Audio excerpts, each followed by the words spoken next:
ومن احسن قولا ممن دعا الی اللہ، قول کے اعتبار سے اس شخص سے بہتر کون ہو سکتا ہے جو اللہ کی طرف بلائے۔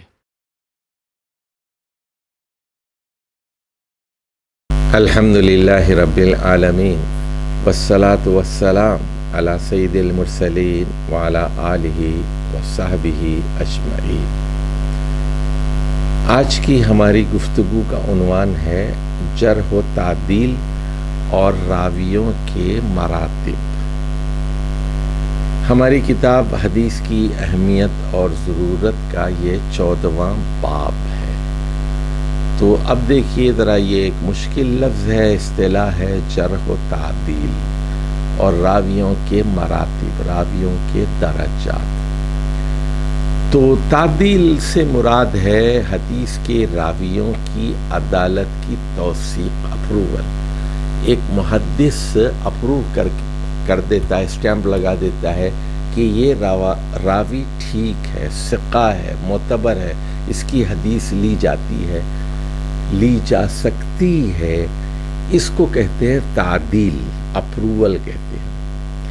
تو یہ جو اپروول ہوتی ہے اس کے 6 درجے ہیں، یعنی A B C D E F, سمجھ لیجیے A B C D E F کی 6 درجے ہیں اپروول کی۔ اے کا مطلب ہے کہ بیسٹ، اور بی اس سے کم، سی اس سے کم، اور ڈی ای ایف یہ بالکل ذرا اپروو تو کر رہے ہیں لیکن زوردار انداز میں اپروول ان کی نہیں ہے۔ اور اب دیکھیے، جرح کا مطلب ہوتا ہے راویوں پر تنقید کرنا، اعتراض کرنا۔ تو بعض اوقات بڑی ہلکی جرح ہوتی ہے اور بعض اوقات بہت سخت ہوتی ہے۔ تو اس کے بھی 6 درجے ہیں، 6 درجے ہیں۔ جیسے آپ سمجھ لیجئے کہ سب سے آخر کے جو 3 درجے ہیں وہ ایکس وائی زی ہے، کیو آر ایس ٹی سمجھیے، یہ ذرا اس سے بہتر ہیں لیکن یہ ریجیکٹڈ ہیں، ان پر تنقید ہوئی ہے۔ ڈس اپروول، یعنی جرح کا مطلب ہے ڈس اپروول، ان کی توثیق نہیں ہوئی، ان کو اپروو نہیں کیا گیا، برے لوگ تھے، ناقابل اعتبار لوگ تھے۔ لیکن اس میں بھی پھر درجہ بندی ہوتی ہے۔ ایکس وائی زیڈ ہے تو زیڈ کے درجے کا جو راوی ہے وہ بہت ہی برا ہے، دجال ہے، کذاب ہے، وضاع ہے۔ تو یہ ان چیزوں کا آپ کو علم ہونا چاہیے۔ اچھا، علم حدیث میں ایک لفظ استعمال ہوتا ہے الحافظ کا۔ الحافظ ایک تو قرآن کا حافظ ہوتا ہے، لیکن علم حدیث میں حافظ کا مطلب کچھ اور ہے۔ تو حافظ وہ عالم ہے جسے راویوں کے تمام طبقات کا علم ہے، مراتب کا علم ہے، جرح و تعدیل کا علم ہے، اور اس نے اپنے استادوں سے علم راست حاصل کیا ہو، ایسا عالم حافظ کہلاتا ہے۔ جیسے امام بخاری حافظ حدیث ہیں، امام مسلم ہیں، امام احمد ہیں، اور اسی طرح امام یحییٰ ہیں، تو یحییٰ بن معین ہیں۔ تو جیسے امام احمد نے اپنی کتاب میں 40,000 حدیثیں سند کے ساتھ لکھی، اور ان کو 10 لاکھ احادیث زبانی یاد تھیں۔ 10 لاکھ یعنی کیا مطلب ہے اس کے؟ سندیں اس کو یاد تھیں۔ ہر شہر کی ظاہر ہے 28 ملکوں کا انہوں نے سفر کیا، مکہ گئے، مدینہ گئے، شام گئے، یمن گئے، بصرہ، کوفہ کا سفر کیا، موراکو تک پہنچے۔ تو امام یحییٰ بن معین نے 10 لاکھ حدیثیں سندیں یعنی اپنے ہاتھ سے لکھی ہوں، یحییٰ بن معین۔ تو یہ بڑے لوگ پھر الحافظ کہلاتے ہیں علم حدیث میں۔ اسی طرح ایک لفظ ہے، دیکھیے الحجہ۔ الحجہ حدیث کے اس عالم کو کہتے ہیں جس کو 3 لاکھ احادیث کا علم متن اور سند دونوں کے ساتھ یاد ہو۔ 3 لاکھ احادیث متن اور سند دونوں کے ساتھ یاد ہوں، اس کو الحجہ کہتے ہیں۔ تو ہم نے یہ بتایا تھا کہ یہ جو راوی ہیں ان کی جرح بھی کی جاتی ہے، ان کی تعدیل بھی کی جاتی ہے۔ جرح کا مطلب ہے ان کی ڈس اپروول ہوتی ہے، ان کو ریجیکٹ کر دیا جاتا ہے۔ تعدیل کا مطلب ہے ان کو اپروو کیا جاتا ہے۔ تو جو اپروول ہوتی ہے اس کے بھی 6 درجے ہیں، جو ڈس اپروول ہوتی ہے اس کے بھی 6 درجے ہیں۔ اس طرح کچھ 12 درجے کے گریڈنگ ہو گئی، جیسا کہ ابن حجر عسقلانی نے ذکر کیا ہے۔ اچھا، اب ذرا دیکھیں گے کہ جرح کے اسباب کیا ہیں، جرح کیوں کی جاتی ہے، کیوں ان کی توثیق نہیں ہوتی، کیوں ریجیکٹ کیا جاتا ہے راوی کو۔ تو نمبر 1، راوی اگر بدعتی ہے، یا راوی جہالت میں مبتلا ہے، لا علمی ہے، یا راوی جھوٹا ہے، یا راوی پر جھوٹ کا الزام ہے، یا راوی تدلیس سے کام لیتا ہے، کنسیل کرتا ہے، چیزوں کو چھپاتا ہے، یا راوی غفلت اور لاپرواہی کا شکار ہے، اوہام کی کثرت ہے، غلط فہمیوں کا شکار ہو جاتا ہے، لاپرواہ ہے، تساہل سے کام لیتا ہے، یا کبھی ایسا ہوتا ہے کہ آخری عمر میں زندگی کے 70 سال کے بعد، 80 سال 90 سال کے بعد وہ اختلاط کا شکار ہو جاتا ہے اور اس کو چیزیں یاد نہیں رہتی، یا کبھی ایسا ہوتا ہے کہ ذہنی توازن بگڑ جاتا ہے، ذہنی توازن بگڑ جاتا ہے، پاگل ہو جاتا ہے آدمی، بڑھاپے کے اندر سٹیا جاتا ہے جیسے ہمارے ہاں کہتے ہیں، اور یا پھر حافظے میں اب اس کو جو ہے چیزیں یاد نہیں رہتی، یا پھر کبھی ایسا ہوتا ہے کہ راوی فسق و فجور میں مبتلا ہو جاتا ہے، گناہ کبیرہ و صغیرہ میں مبتلا ہو جاتا ہے، اور بعض اوقات انسانی خواہشات اور نفسانی خواہشات کی وجہ سے تو راوی مجروح ہو جاتے ہیں اور ان پر جرح ضروری ہوتی ہے، پھر ان کی احادیث نہیں لکھی جاتی، نہیں نقل کی جاتی۔ اب ذرا دیکھیں گے کہ یہ جو علم ہے جرح و تعدیل کا کس طرح یہ آگے بڑھتا ہے، اور آپ کو معلوم ہونا چاہیے کہ یہ جو اسماء الرجال کا علم ہے یہ مسلم امت یعنی نبی کریم صلی اللہ علیہ وسلم کی امت کی خصوصیات میں سے ایسا باریک علم اور ایسا گہرا علم دوسری قوموں کے نصیب میں نہیں ہے، اور یہ صرف محمد صلی اللہ علیہ وسلم کی محبت ہے جس میں ان کے علم کو اور ان کی احادیث کو محفوظ کرنے کے لیے اور جھوٹ سے بچانے کے لیے محدث کرام نے اتنی محنت کی اور دودھ اور پانی کا پانی الگ کر دیا۔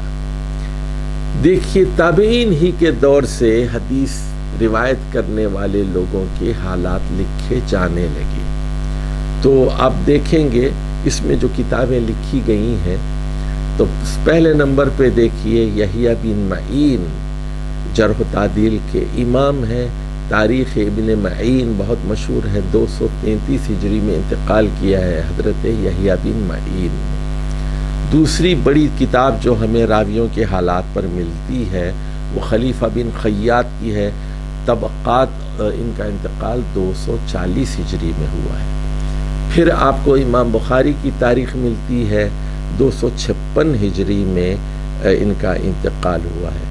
پھر آپ دیکھتے ہیں کہ امام ابن ابی حاتم کی تصانیف ملتی ہیں، 327 ہجری میں ان کا انتقال ہوا ہے۔ محمد بن سعد کی طبقات آپ کو ملتی ہے، 320 ہجری میں ان کا انتقال ہوا۔ اب اس کے بعد تقریباً 200-300 سال بعد حافظ عبد الغنی المقدسی بیت المقدس کے عالم ہیں، 600 ہجری میں ان کا انتقال ہوا ہے۔ انہوں نے الکمال فی اسماء الرجال کے نام سے 10 جلدوں میں یہ کتاب مرتب کی، الکمال فی اسماء الرجال، 10 جلدوں میں، حافظ عبد الغنی المقدسی، 600 ہجری کی بات ہے۔ اب اس کے تقریباً 100 سال بعد حافظ مزی ہیں، یوسف بن عبد الرحمن المزی، 742 ہجری میں ان کا انتقال ہوا ہے۔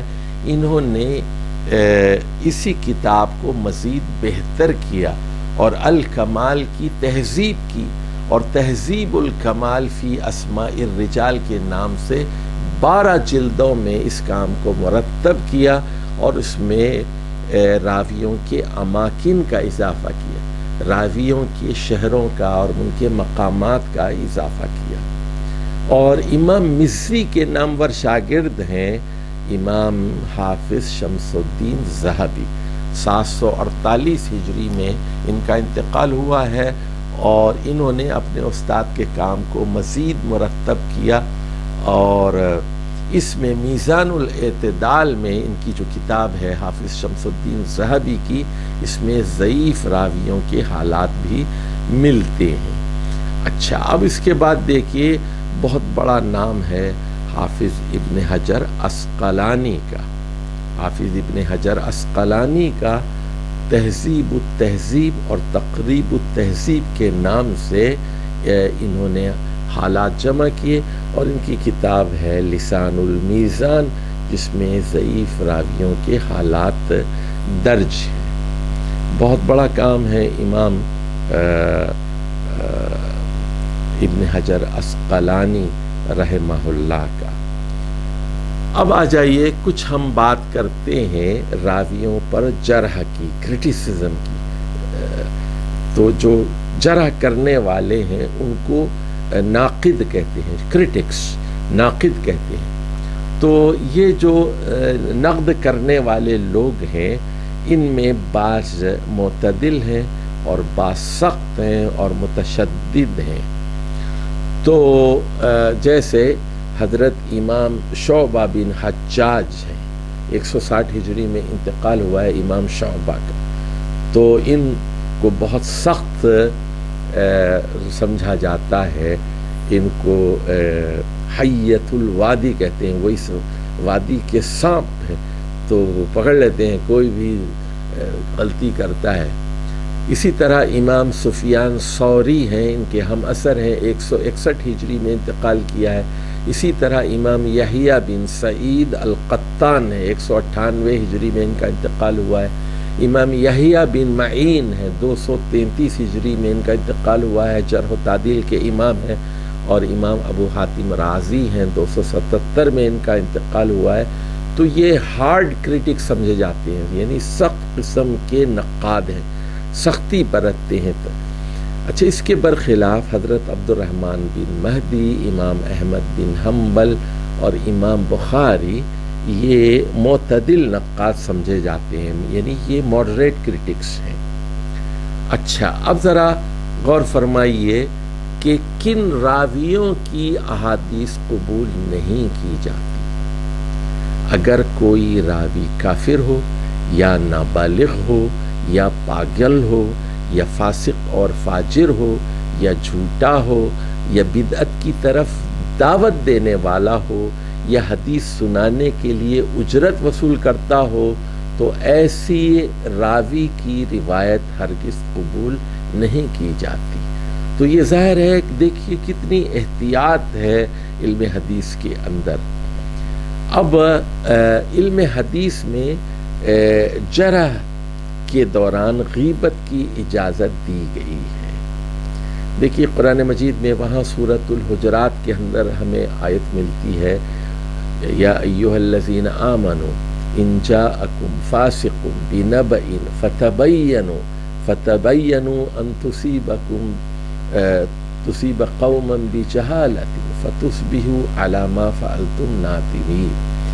تو یہ بات کہی گئی کہ اے لوگوں جو ایمان لائے ہو، تمہارے پاس اگر کوئی فاسق خبر لے کر آئے، ان جاءکم فاسق بنبأ فتبینوا، تو تحقیق کر لیا کرو، تو ایسا نہ ہو کہ تم کسی مصیبت میں گرفتار ہو جاؤ نا واقفیت کی وجہ سے۔ تو ڈبل تحقیق کرنا بہت ضروری ہوتا ہے۔ صرف خبر کے اوپر اعتماد نہیں کیا جا سکتا جب تک کہ خبر دینے والے کے بارے میں معلومات حاصل نہ کر لی جائے۔ تو راویوں کے عیب بیان کرنا ہے تو غیبت، لیکن اس طرح کی غیبت کی اجازت دی گئی ہے، بلکہ یہ غیبت باعث ثواب بھی ہے اور تقرب الی اللہ کا ذریعہ بھی ہے، کیونکہ اس کے ذریعے دین اسلام کی حفاظت کی جاتی ہے، اور دین اسلام میں آمیزش کی کوششوں کو تباہ کیا جاتا ہے کہ کس طرح اسلام کے چشمے کو دشمنان اسلام گدلا کرنے کی کوشش کرتے ہیں، تو محدثین آ کر اس کو پاک صاف رکھنے کی کوشش کرتے ہیں اور گندگی کو ہٹا کر بتاتے ہیں یہ ہے اسلام کا اصل چہرہ، یہ ہے صحیح حدیث جو نبی کریم صلی اللہ علیہ وسلم سے ثابت ہے۔ تو یہ علم جرح و تعدیل کا اتنا نازک علم ہے کہ اس میں نبی کریم صلی اللہ علیہ وسلم کی سچی اور حقیقی احادیث کو غیر معتبر، غیر ثقہ اور غیر عادل راویوں کی روایات سے پاک رکھا جاتا ہے۔ تو اس سے آپ اندازہ کر سکتے ہیں کہ یہ علم کتنا نازک علم ہے۔ اب دیکھیے، عدالت یعنی راوی کا عادل ہونا بہت ضروری ہے۔ آپ یہ بات جانتے ہیں نا، صحیح حدیث کے لیے کیا شرط ہے؟ حدیث صحیح وہ ہے جس کی سند متصل ہو، تمام راوی عادل ہوں، تمام راوی ضابط ہوں، اور تمام جو ہے وہ حدیث میں سند اور متن میں شذوذ نہ ہو، اور یہ کہ کوئی علت اور مخفی عیب نہ پایا جائے۔ تو اب ہم بات کرتے ہیں عدالت کی۔ عادل راوی پر عادل راوی کون ہو سکتا ہے اور کون نہیں ہو سکتا ہے؟ تو اس میں 5 باتیں ہیں، یاد رکھیے۔ نمبر 1، اگر راوی جھوٹ بولتا ہے وہ عادل نہیں ہو سکتا، اس کی حدیث نہیں لی جائے گی، ایسی حدیث صحیح نہیں ہو سکتی۔ یا اس پر جھوٹ بولنے کا الزام ہے، متہم بالکذب ہے، تو اس سے بھی حدیث نہیں لی جائے گی، وہ عادل نہیں ہے۔ نمبر 3، اگر وہ فاسق ہے، تقوی کا فقدان ہے، تو وہ بھی عدالت سے خارج ہو گیا، وہ عادل نہیں ہو سکتا۔ راوی اگر بدعتی ہے یا پھر یہ کہ بدعت کی طرف دعوت دینے والا ہے اور جاہل ہے، جانتا نہیں، تو پھر وہ بھی علم حدیث میں عادل نہیں ہو سکتا۔ اب آ جائیے ضابط راوی کون ہے اور غیر ضابط راوی کون ہے؟ ضابط راوی کون ہے اور غیر ضابط راوی کون ہے؟ کیونکہ صحیح حدیث کے لیے کیا ضروری ہے کہ اس کی میموری، اس کا حافظہ اچھا ہو، اس نے کاپی پہ کتاب پر لکھ لیا ہو، اس کو قلم سے محفوظ کر لیا ہو، پختہ علم ہو۔ تو اس اعتبار سے راوی پر اعتراض کیا جاتا ہے حافظے کے اعتبار سے۔ کیسے معلوم ہوگا؟ تو جو حافظ راوی ہوتا ہے وہ محنت کرتا ہے اور مذاکرے سے کام لیتا ہے، حدیثوں کو بار بار سناتا ہے، اپنے دوستوں کو، شاگردوں کو سناتا رہتا ہے، اور اس سے پھر وہ اس کا علم پکا ہو جاتا ہے۔ جس طرح حافظ ہوتے ہیں وہ دوسروں کو سناتے ہیں، اور ایک بار سنایا، 2 بار، روز کا سبق دوسروں کو سناتے ہیں اور مسلسل مذاکرہ کرتے ہیں، تب کہیں جا کر قرآن ان کا پکا ہوتا ہے۔ یہی معاملہ احادیث کا ہوتا ہے۔ احادیث کے حافظ بھی ایک دوسرے کو احادیث سناتے ہیں، لیکن پھر اللہ کی طرف سے ان کے پاس ایک حافظے کی خدائی قوت ہوتی ہے، اور اسی لیے وہ حدیث کے الفاظ کو جوں کا توں من و ان یاد رکھتے ہیں۔ اب ذرا دیکھیے، حفظ و ضبط کے سلسلے میں راوی 5 قسم کے طعن کا شکار ہو سکتا ہے، اس پر 5 قسم کے اعتراضات وارد کیے جا سکتے ہیں۔ نمبر 1، راوی فاش غلطیاں کرتا ہے، یعنی بلنڈرز کرتا ہے، یعنی راوی کی چھوٹی موٹی غلطی پر گرفت نہیں کی جاتی، لیکن اگر وہ فحش الغلط کا مرتکب ہے، فاش غلطیاں کرتا ہے، تو اس کی حدیث مسترد کر دی جاتی ہے۔ ایسے راوی کو فاحش الغلط کہتے ہیں، فاحش الغلط کہتے ہیں، بلنڈرز کرنے والے کو۔ دوسری بات، راوی کے حافظے میں خرابی ہے، جو بعض اوقات اختلاط کی وجہ سے پیدا ہو جاتی ہے، یعنی بعض اوقات اچھا ثقہ راوی بھی عمر کے آخری حصے میں بڑھاپے کی وجہ سے اور یا قلت بصارت، بینائی کمزور ہو جاتی ہے، یا کسی حادثے کی وجہ سے وہ اختلاط کا شکار ہو جاتا ہے، یعنی مکان کی چھت اس پر گر گئی، معذور ہو گیا، ایکسیڈنٹ ہو گیا، یہ بیوی مر گئی، اس کا شوق ہے، جوان بیٹا مر گیا، اس کا شوق ہے، کتب خانہ چل گیا، اس سے وہ ذہنی طور پر متاثر ہو گیا، پاگل ہو گیا، تو یعنی کوئی حادثے کی وجہ سے وہ اختلاط کا شکار ہو جاتے ہیں، جیسے مالی نقصان ہو گیا، دیوالیہ نکل گیا، بیٹی کی موت ہو گئی، مکان جل گیا، کتابیں جل گئیں، تو ایسے جو راوی ہوتے ہیں ان کی اختلاط سے پہلے کی احادیث قبول کی جاتی ہیں، اختلاط کے بعد کی احادیث قبول نہیں کی جاتی، یعنی پاگل پن کے دورے کے بعد کی احادیث قبول نہیں کی جاتی، کیونکہ ان کا حافظہ اس سے متاثر ہو جاتا ہے۔ اب تیسری بات جو راوی پرتان کے سلسلے میں ہے، حفظ و ضبط کے سلسلے میں، راوی غافل ہے، یعنی کیئرلیس ہے، ان اٹینٹیو ہے، اور غفلت سے مراد بھول اور لاپرواہی ہے۔ اور یاد رکھیے چھوٹی موٹی غفلت قابل ملامت نہیں ہوتی، لیکن بڑی غفلت قابل اعتراض ہوتی ہے، جس کو فحش الغفلہ کہتے ہیں۔ تو ایسا راوی فاحش الغلط کہا جاتا ہے، فاحش الغفلہ کہا جاتا ہے۔ تو بعض راوی ہمیشہ غافل ہی رہتے ہیں، اور جبکہ اکثر راوی کبھی کبھی تھکن یا نیند کی وجہ سے خاص حالات میں غافل ہو جاتے ہیں۔ تو بعض اوقات مثال کے طور پر ایک آدمی 22 گھنٹے جاگتا رہا ہے اور نیند نہیں ہوئی، تو اب وہ اس عالم میں کوئی بات کر رہا ہے تو کوئی بات غلط اس کے زبان سے نکل جاتی ہے، تو اس کا اعتبار نہیں ہوتا، لیکن عام طور پر وہ وہم اور غفلت کا شکار نہ۔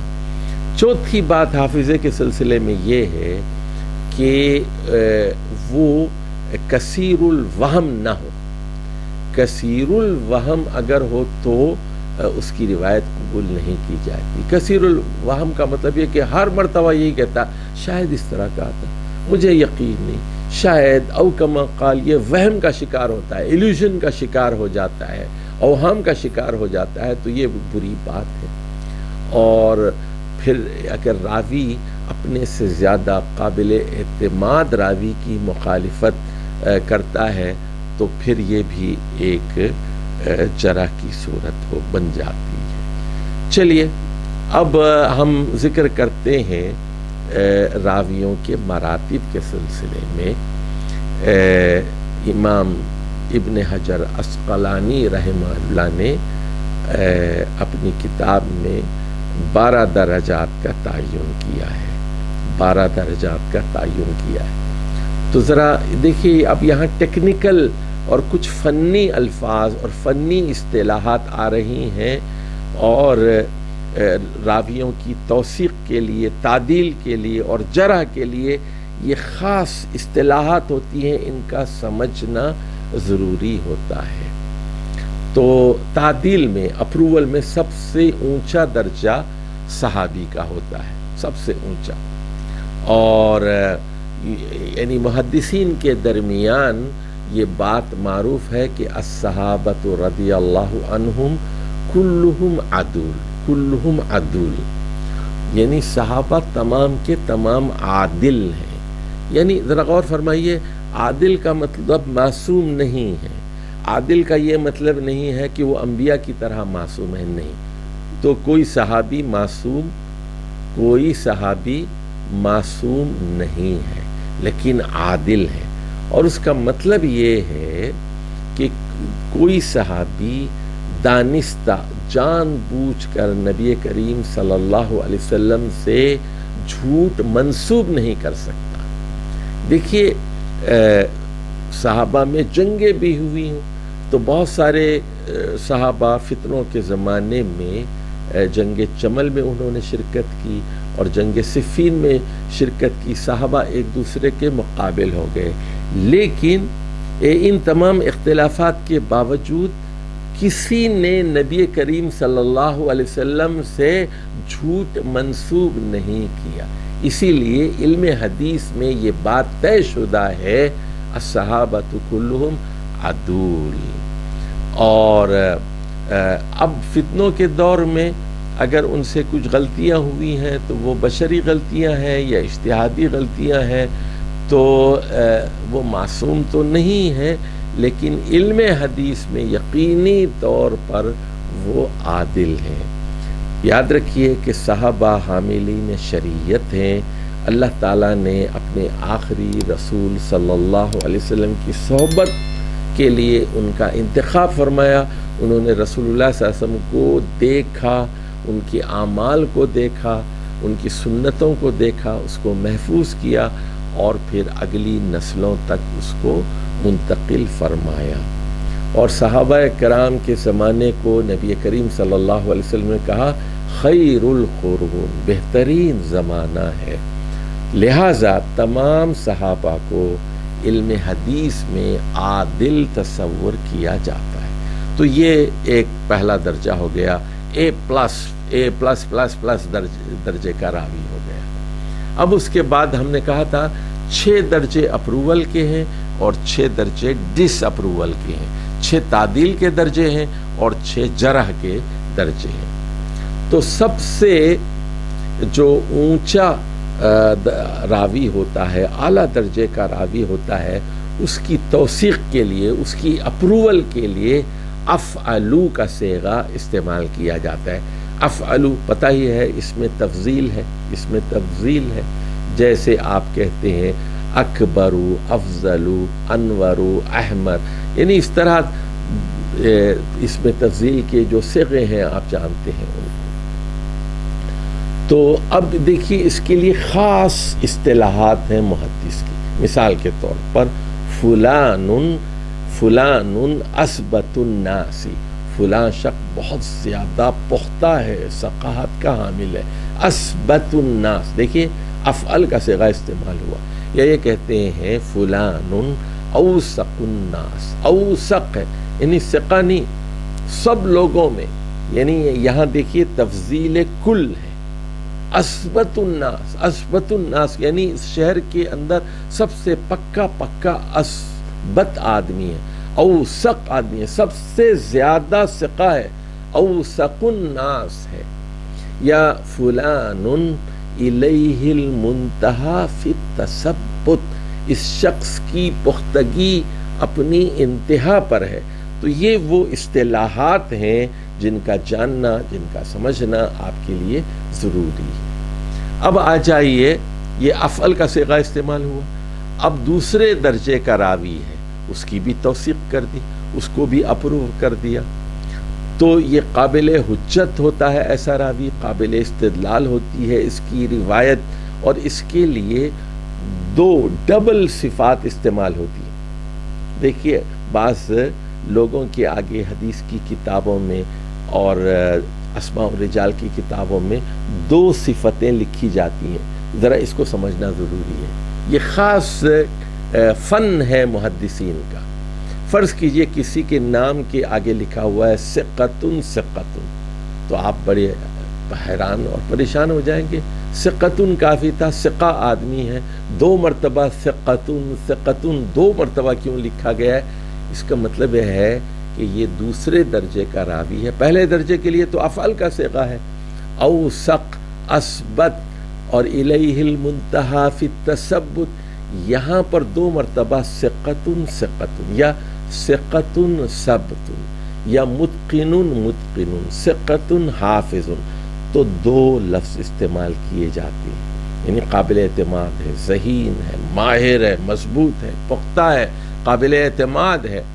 اب آ جائیے تیسرے درجے کا راوی. یہ بھی قابل حجت ہوتا ہے، یہ بھی قابل استدلال ہوتا ہے، لیکن اس کے لیے صرف ایک لفظ استعمال کیا جاتا ہے، صرف ثقۃ یا صرف حجت یا ثبت یا متقن یا عدل، ایک لفظ استعمال کیا جاتا ہے. تو یعنی یہ جو 3 درجے ہیں نا، اوثق اور پھر ثقۃ اور ثقۃ، یا جو ہے ثبت اور پھر نیچے ثبت. تو یہ چیزیں ہیں.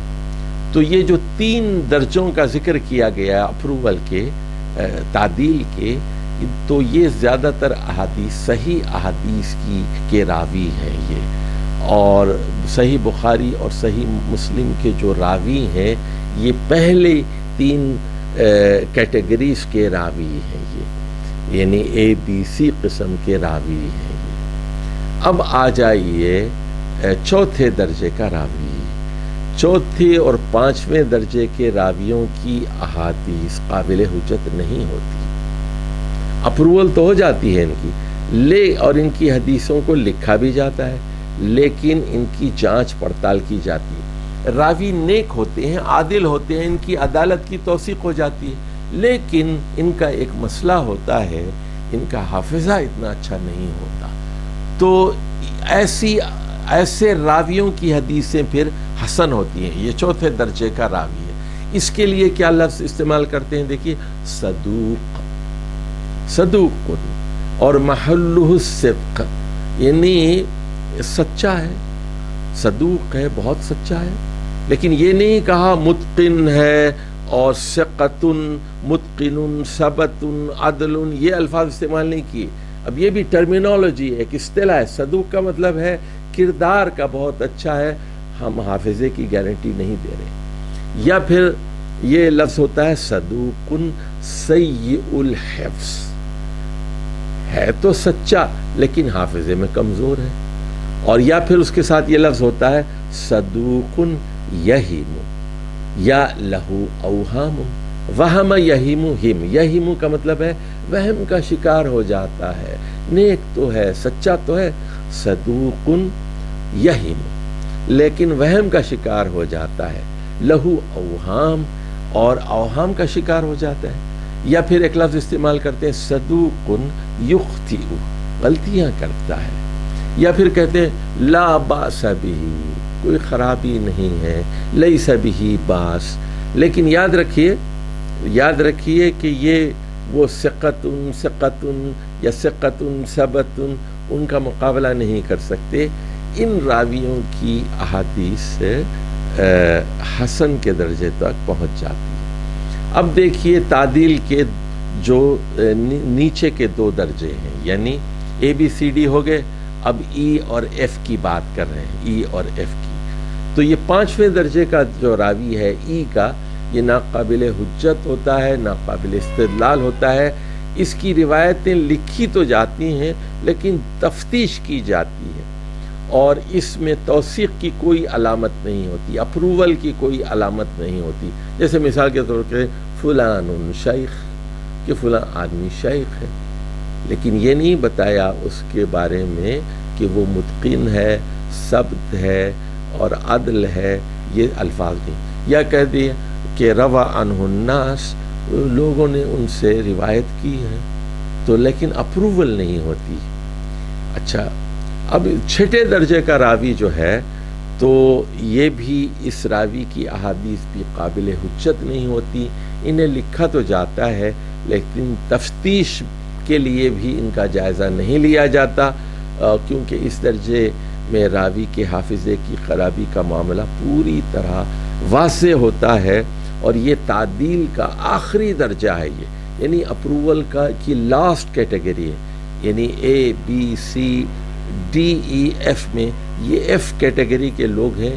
ان کے خلاف جرح تو نہیں ہے لیکن اپروول بھی شاندار اور زوردار الفاظ میں نہیں ہے.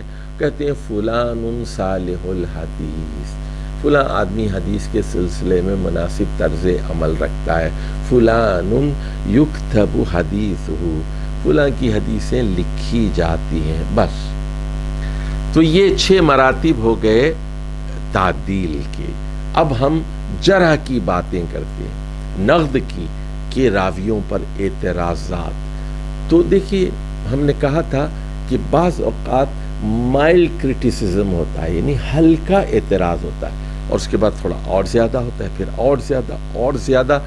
جب ایکس وائی زی تک پہنچتے ہیں، زی کا جو راوی ہے ایکس وائی زی، لاسٹ میں وہ دجال، کذاب، وذاب، جھوٹی حدیثیں گھڑنے والا ہوتا ہے، وہ سب سے برا آدمی ہوتا ہے. ذرا جو ہے جرح کے مراتب کا جائزہ لیتے ہیں.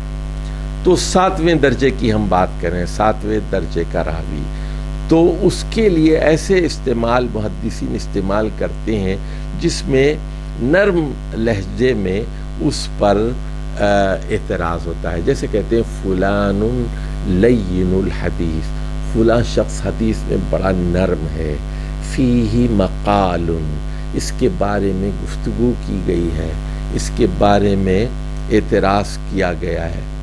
اچھا، اب اس سے بڑھ کر 8ویں درجے کا جو راوی ہے اس کی روایت ناقابل حجت ہوتی ہے، تو یہ جرح کا دوسرا درجہ ہے، اور یہ اس کے لیے پھر جو الفاظ استعمال کرتے ہیں، فلان لا یحتج بہ، فلاں آدمی کی حدیث ناقابل حجت ہے، یا ضعیف، ضعیف راوی ہے، بہت کمزور ہے، لہو مناکیر، مناکیر تو مناکیر یعنی اس کے پاس منکر روایات ہیں، فاش اور بڑی غلطیاں کرتا ہے، فسق میں مبتلا ہے، غفلت کا مظاہرہ کرتا ہے، ثقہ راویوں کی مخالفت کرتا ہے، ظاہر ہے کہ ایسے راویوں کی احادیث ضعیف ہوتی ہیں، لہو مناکیر۔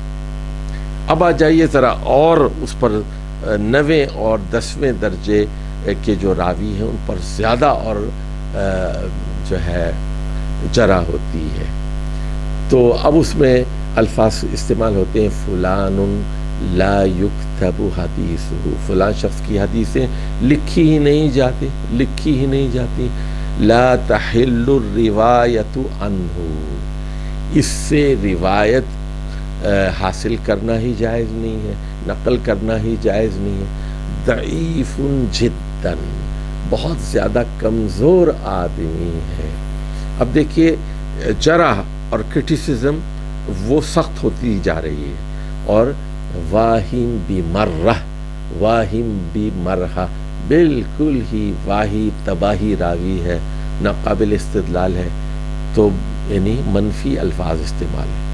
اب 10ویں درجے کا جو راوی ہے اس پر جھوٹ کا اتہام ہے، الزام ہے، اور فلان متہم بالکذب، فلاں آدمی پر اتہام و الزام ہے جھوٹ کا، کذب کا، فلان متہم بالوضع، اس پر حدیث گھڑنے کا الزام ہے کہ، اور یسرق الحدیث، حدیثوں کو چراتا ہے، اور ساقط یعنی اعتبار سے گرا ہوا آدمی ہے، ساقط ہے، متروکن، متروکن اس کو چھوڑ دیا گیا ہے، ترک کر دیا گیا ہے، متروک الحدیث ہے، تو یا تو جھوٹا ہے یا جھوٹ کا الزام ہے، یا پھر کہا جاتا ہے لیس بثقۃ، ثقہ نہیں ہے، مضبوط نہیں ہے، قابل اعتماد نہیں ہے، لیس بثقۃ، تو ایسے تمام راویوں کی احادیث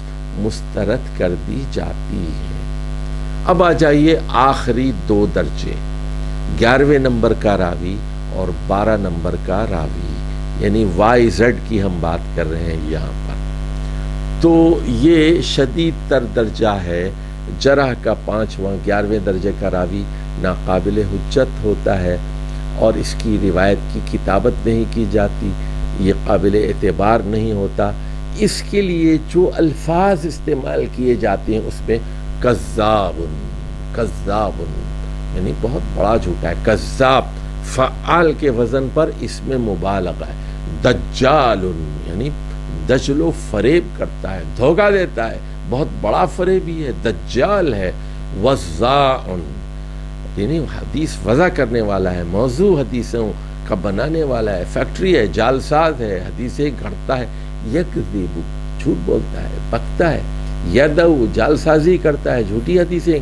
یدعو الحدیث حدیثیں گھڑتا ہے۔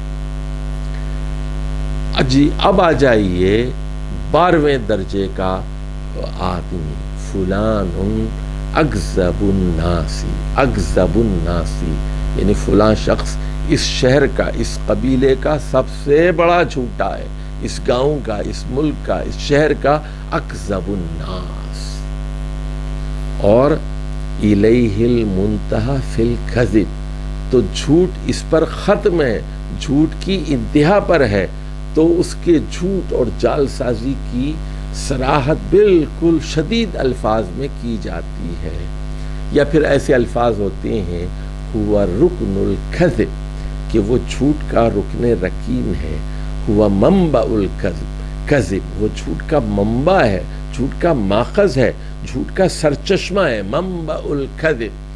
تو یہ جو اس آخری درجے کے جو راوی ہیں، کذاب ہیں، دجال ہیں، یا اکذب الناس ہیں، یا رکن الکذب ہے یا منبع الکذب ہے، تو ان لوگوں کی احادیث جھوٹی ہوتی ہیں، فیبریکیٹڈ ہوتی ہیں، من گھڑت ہوتی ہیں۔ تو آپ نے دیکھا کہ راویوں کی درجہ بندی کے اعتبار سے بھی حدیث کی درجہ بندی ہوتی ہے۔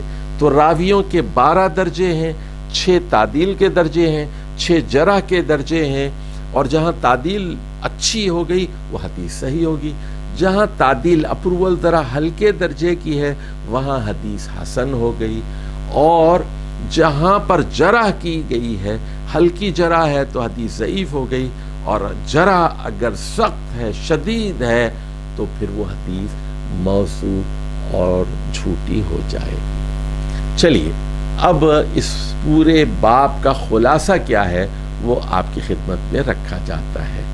پہلی بات یہ کہ حدیث کے بارے میں یہ تعین کرنے کے لیے کہ یہ حدیث صحیح ہے، حسن ہے، ضعیف ہے یا موضوع، راویوں کے حالات کا جاننا بہت ضروری ہے، اور راویوں پر تنقید اور اعتراض کو جرح کہتے ہیں، کرٹیسزم، آبجیکشنز، ڈس اپروول، اس کو جرح کہتے ہیں۔ راویوں کی توثیق، تصدیق، تائید، تصویب کو تعدیل کہتے ہیں، اپروول کہتے ہیں۔